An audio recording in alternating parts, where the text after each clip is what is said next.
តើសង្គ្រាមលោកលើកទី3អាចកើតឡើងឬយ៉ាងណាក្រោយលោកដូណាល់ត្រាំអះអាងថាកងនាវាចម្បាំងអាមេរិកកំពុងធ្វើដំណើរឆ្ពោះទៅកាន់អ៊ីរ៉ង់នៅលើយន្តហោះ Air Force One ប្រធានាធិបតីអាមេរិកលោកដូណាល់ត្រាំកាលពីថ្ងៃប្រហ័សទី22ខែមករាឆ្នាំ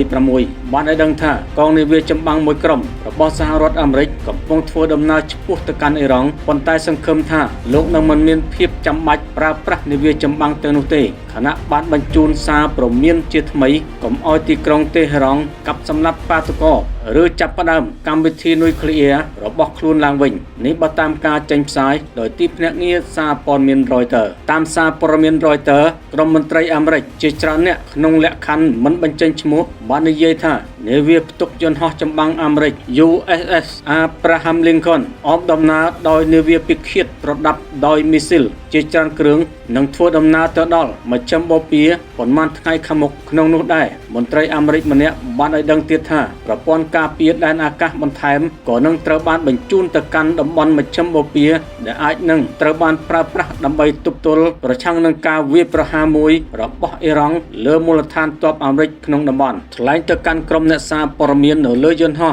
Air Force One ក្នុងដំណើរវិលត្រឡប់ទៅកាន់សហរដ្ឋអាមេរិកបន្ទាប់ពីចូលរួមវេទិកាសេដ្ឋកិច្ចពិភពលោកក្នុងទីក្រុង Davos ប្រទេសស្វីសលោកត្រាំបានលើកឡើងថាយើងមាននាវាចម្បាំងជាច្រើនគ្រឿងកំពុងធ្វើដំណើរក្នុងទិសដៅនោះឆ្ពោះទៅកាន់អ៊ីរ៉ង់ខ្ញុំសង្ឃឹមថានឹងមិនមានរឿងអ្វីកើតឡើងតែយើងកំពុងឃ្លាំមើលពួកគេអ៊ីរ៉ង់មិនដាក់ភ្នែកគួរបញ្ជាក់ថាបើតាមព័ត៌មាន Reuters កងនាវាចម្បាំងអាមេរិកខាងលើបានរំកិលខ្លួនធ្វើដំណើរចាក់ចេញពីតំបន់អាស៊ីប៉ាស៊ីហ្វិកកាលពីសប្តាហ៍មុនខណៈភាពតានតឹងរវាងសហរដ្ឋអាមេរិកនិងអ៊ីរ៉ង់កើនឡើងខ្លាំងក្រោយកងកម្លាំងសន្តិសុខអ៊ីរ៉ង់បង្ក្រាបយ៉ាងបង្ហូរឈាមលើបាតុករលោកត្រាំបានគម្រាមម្ដងហើយម្ដងទៀតថានឹងធ្វើអន្តរាគមន៍ប្រឆាំងអ៊ីរ៉ង់តែបាតុកម្មតវ៉ាបានថមថយចុះកាលពីសប្តាហ៍មុនរីឯលោកត្រាំក៏បានថយមួយជំហានពីវោហារសាស្ត្រគម្រាមប្រើប្រាស់កម្លាំងយោធាដែរដោយអះអាងថាលោកបានបញ្ឈប់ការប្រហារជីវិតបាតុករនៅអ៊ីរ៉ង់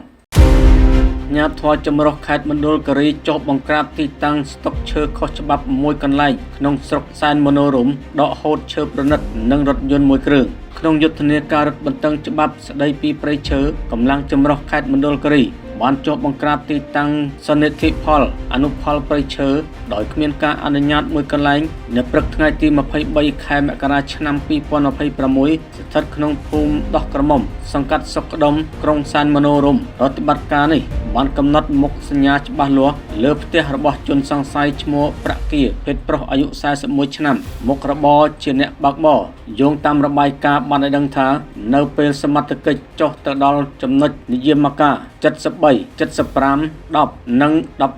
78 994ជនសង្ស័យឈ្មោះប្រាក់គាបានបើករថយន្ត Maxus 407 ពណ៌ខ្មៅគេចខ្លួនចេញពីលំនៅឋានភ្លាមៗទោះជាយ៉ាងណាដោយមានការសម្របសម្រួលនីតិវិធីពីលោកសៀវងីឈួនព្រះរាជអាជ្ញារងអមសាលាដំបងខេត្តមណ្ឌលគិរីនិងមានការចូលរួមសហការពីឈ្មោះសែនសារាយដែលត្រូវជាឪពុកក្មេកម្ចាស់ផ្ទះក្នុងនាមជាសាក្សីសមត្ថកិច្ចបានឈានទៅធ្វើការឆែកឆេរក្នុងបរិវេណផ្ទះទាំងមូលក្រោយការត្រួតពិនិត្យយ៉ាងល្អិតល្អន់ក្រុមការងារចម្រុះដែលដឹកនាំដោយខណ្ឌរដ្ឋបាលព្រៃឈើមណ្ឌលគិរីរួមនឹងកម្លាំងនគរបាលនិងកងរាជអាវុធហត្ថបានរកឃើញនិងដកហូតវត្ថុតាងរួមមានឈើអាប្រភេទលេខ1និងលេខ2សុក្រំនិងខ្វាវសរុបចំនួន55ដុំសន្លឹកពុំទាន់វាស់វែងមធ្យោបាយដឹកជញ្ជូនមានរថយន្តចំនួន1គ្រឿងម៉ាតាកូម៉ាពណ៌ទឹកប្រាក់ពាក់ស្លាកលេខភ្នំពេញដែលប្រើប្រាស់សម្រាប់សកម្មភាពដឹកជញ្ជូនឈើខុសច្បាប់អាជ្ញាធរបានសង្កត់ធ្ងន់ថាសកម្មភាពប្រមូលផល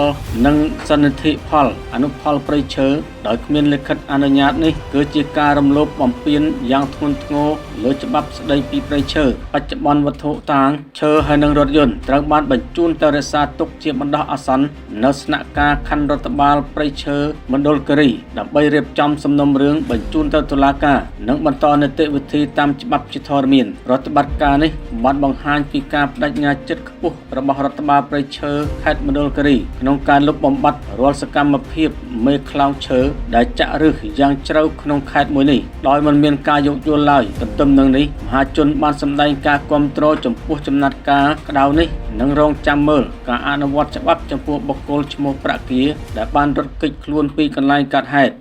មេល្បែងឆ្នោតកន្ទុយលេខវៀតណាមដ៏ធំសម្បើមជាមន្ត្រីប៉ូលីសកំពុងបង្កប់ខ្លួនធ្វើអាជីវកម្មដោយខុសច្បាប់ក្នុងស្រុកសាច់កណ្ដាលពុំមែនជារឿងថ្មីហើយប្លែកនោះទេសម្រាប់ល្បែងស៊ីសងឆ្នោតកន្ទុយលេខវៀតណាមដែលកំពុងរីករាលដាលដោយផ្សិតក្នុងភូមិសាស្ត្រស្រុកពីរាំងខេត្តព្រៃវែងនិងស្រុកខ្សាច់កណ្ដាលខេត្តកណ្ដាលគណៈពលរដ្ឋអ្នកភូមិតែងតែដេកស្រមៃនិងចាក់ផ្សងសំណាងសឹងគ្រប់គ្នាបណ្ដាលឲ្យមេឆ្នោតកន្ទុយលេខអាចប្រមូលលុយដោយខុសច្បាប់រាប់សិបលានរៀលក្នុងមួយថ្ងៃម្ល៉េះហើយទើបលោកអនុសនីវណ្ណៈវិសិទ្ធអត្តលេខ 57315 មន្ត្រីនគរបាលបង្ការពន្លត់អគ្គិភ័យនៃស្នងការដ្ឋាននគរបាលរាជធានីភ្នំពេញមិននៅកន្លែងធ្វើការនោះទេបែរជាមកសំងំកាប់លុយពីការធ្វើមេឆ្នោតវៀតណាមដ៏ធំនិងមានអ្នកកាងពីក្រោយដោយដាក់ស្នាក់ការត្រង់ចំណុចខាងត្បូងវត្តពោលាស់ប្រហែល100ម៉ែត្រស្ថិតនៅភូមិព្រែកថ្មីឃុំជ័យធំស្រុកខ្សាច់កណ្ដាលខេត្តកណ្ដាលដើម្បីប្រើប្រាស់បុគ្គលិកជាច្រើនអ្នកឲ្យជិះម៉ូតូដើរប្រមូលលុយពីមេកញ្ច្រែងឆ្នោតវៀតណាមនានាក្នុងភូមិសាស្ត្រស្រុកពីរាំងនិងស្រុកខ្សាច់កណ្ដាលគណៈមេកញ្ច្រែងនីមួយៗមានកូនកញ្ច្រែងជាច្រើនអ្នកឲ្យដើរកត់ឆ្នោតវៀតណាមតាមភូមិនិងទីប្រជុំជនផ្សារយ៉ាងពេញបន្ទុកដោយគ្មានការទប់ស្កាត់ឬបង្ក្រាបសោះឡើយករណីនេះសមត្ថកិច្ចអះអាងថានឹងបង្ក្រាបសេចក្តីរាយការណ៍បានឲ្យដើមរាំងដឹងថាលោកអនុសនីវណ្ណៈវិសិទ្ធមានតួនាទីក្នុងល្បែងជាប្រធានតំបន់ឆ្នោតវៀតណាមដែលត្រូវគ្រប់គ្រងមេកញ្ច្រែងឆ្នោតវៀតណាមជាច្រើនអ្នកក្នុងភូមិសាស្ត្រស្រុកខ្សាច់កណ្ដាលនិងស្រុកពីរាំងខេត្តព្រៃវែងជារួមរាប់ខែរាប់ឆ្នាំមកហើយដែលលោកវណ្ណៈវិសិទ្ធប្រចាំការជាអចិន្ត្រៃយ៍នៅស្នាក់ការល្បែងត្រង់ចំណុចខាងលើនិងប្រើបុគ្គលិកជាង10នាក់ឲ្យជិះម៉ូតូប្រមូលលុយពីមេកញ្ច្រែងនានាជារៀងរាល់ថ្ងៃក្នុងនោះមានដូចជាមេកញ្ច្រែងឈ្មោះប្រុសនៅភូមិកំពង់ចម្លងឃុំកំពង់ចម្លងដែលមានកូនកញ្ច្រែងដើរកត់ឆ្នោតជាច្រើនអ្នកមេកញ្ច្រែងឈ្មោះលីនមានកូនកញ្ច្រែងដើរកត់ឆ្នោតជាច្រើនអ្នកមេកញ្ច្រែងឈ្មោះវ៉ាតនៅភូមិកំពង់ចម្លងឃុំកំពង់ចម្លងមានកូនកញ្ច្រែងដើរកត់ឆ្នោតជាច្រើនអ្នកមេកញ្ច្រែងឈ្មោះចន្ទធីនៅភូមិកំពង់ពពិលឃុំកំពង់ពពិលមានកូនកញ្ច្រែងដើរកត់ឆ្នោតជាច្រើនអ្នកមេកញ្ច្រែងឈ្មោះណាងនៅភូមិត្រាល់ឃុំកំពង់ពពិលមានកូនកញ្ច្រែងដើរកត់ឆ្នោតជាច្រើនអ្នករួមនឹងមេកញ្ច្រែងមួយចំនួនទៀតនៅឃុំព្រៃស្រលិតឃុំរកាស្រុកពីរាំងក៏មានកូនកញ្ច្រែងដើរកត់ឆ្នោតជាច្រើនផងដែរនេះគ្រាន់តែជាតួលេខត្រួសនៃមេកញ្ច្រែងមួយចំនួនប៉ុណ្ណោះដែលដើមរាំងស្រង់ទិន្នន័យបានពលគឺនៅមានមេកញ្ច្រែងឆ្នោតវៀតណាមជាច្រើនអ្នកផ្សេងទៀតដែលពុំទាន់រៀបរាប់អស់ស្ថិតក្រោមការគ្រប់គ្រងរបស់លោកវណ្ណៈវិសិទ្ធដូចគ្នានិយាយឲ្យចំទៅមេកញ្ច្រែងម្នាក់មានកូនកញ្ច្រែងដើរកត់ឆ្នោតចាប់ពី5ទៅ30នាក់ឯណោះប្រភពបន្តថារាល់ការផ្ទៀងផ្ទាត់ឆ្នោតកន្ទុយលេខវៀតណាមនិងចំនួនលុយគឺកូនកញ្ច្រែងនីមួយ